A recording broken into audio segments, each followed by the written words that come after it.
স্বাগতম। গল্পের সমস্ত চরিত্র ও ঘটনাবলী কাল্পনিক। এর সাথে বাস্তবের কোনো মিল থেকে থাকলে তা সম্পূর্ণ অনিচ্ছাকৃত ও কাকতালীয়। আপনারা শুনছেন চরণপুরের ডাইনির রোমহর্ষক কাহিনী।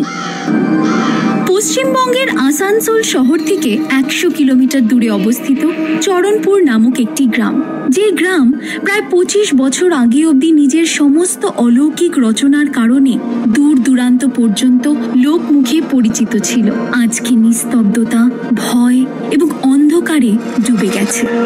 আর এই জন্য দায়ী ছিল একটি ডাইনি। ও ভাই দাঁড়াও, ভাই দাঁড়াও, ও ভাই ওই পথে যেও না, বিপদ, ওখানে বিপদ। প্রতীক শুধু অসত্য গাছের আশেপাশে গিয়ে যেন না দাঁড়ায়, আর কোনো আওয়াজ শুনে যেন পিছন ঘুরে না তাকায়, নয়তো অনর্থ হয়ে যাবে, সব শেষ হয়ে যাবে। ডাইনির প্রকোপ থেকে সে বাঁচতে পারবে না। তোমার আঁচলটা সরাও, আমি তোমার অপূর্ব চেহারা দেখতে চাই। এবার সেই মহিলার দিকে এগিয়ে গেল তার আঁচল সরাতে, কিন্তু যেই আঁচল সরালো তার চেহারা দেখে বিট্টু প্রায় মূর্ছা যায়। বিট্টুর সম্মুখে দাঁড়িয়ে থাকা মায়াবিনীর মুখের প্রায় অর্ধেক অংশ ছিল পোড়া দগদগে। সে দৃশ্য বড়ই ভয়ানক, আর তা দেখে বিট্টুর সমস্ত শরীর থরথর করে কেঁপে ওঠে। এর মধ্যে বিট্টু সেই মহিলার মায়াজাল কাটিয়ে জ্ঞানে ফিরে আসে, তবে ইতিমধ্যে অনেকটা দেরি হয়ে গেছে। না জেনে বুঝে কি বিট্টু বিগত 25 বছর ধরে তন্ত্রমন্ত্রের বলে অসত্য গাছে বন্ধ করে রাখা ডাইনিকে মুক্ত করে দিল?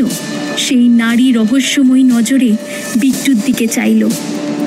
এরপর সে উচ্চ স্বরে হাসতে আরম্ভ করে দেয়।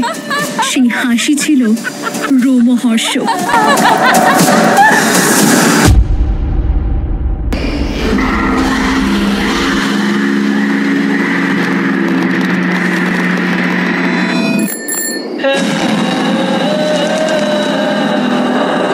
যবে থেকে ও মুক্ত হয়েছে, 9টার পরে বাইরে থাকা চরণপুরের কোনো পুরুষ মানুষ জীবিত থাকে না। কে মুক্ত হয়েছে? চরণপুরের ডাইনি।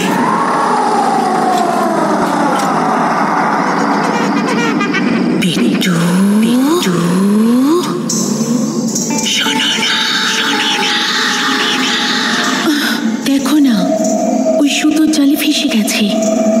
তুমি আমাকে এই জাল থেকে মুক্ত করে দেবে?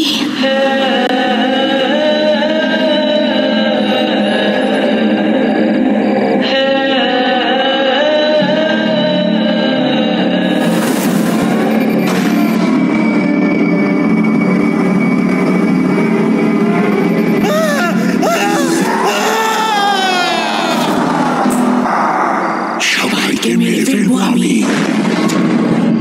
25 বছরের প্রতিশোধ নিয়ে ছাড়বো আমি। আমার নাম ইন্সপেক্টর অভিমন্যু। চরণপুরে ঘটে যাওয়া এই মৃত্যুর রহস্য আমি বের করেই ছাড়বো।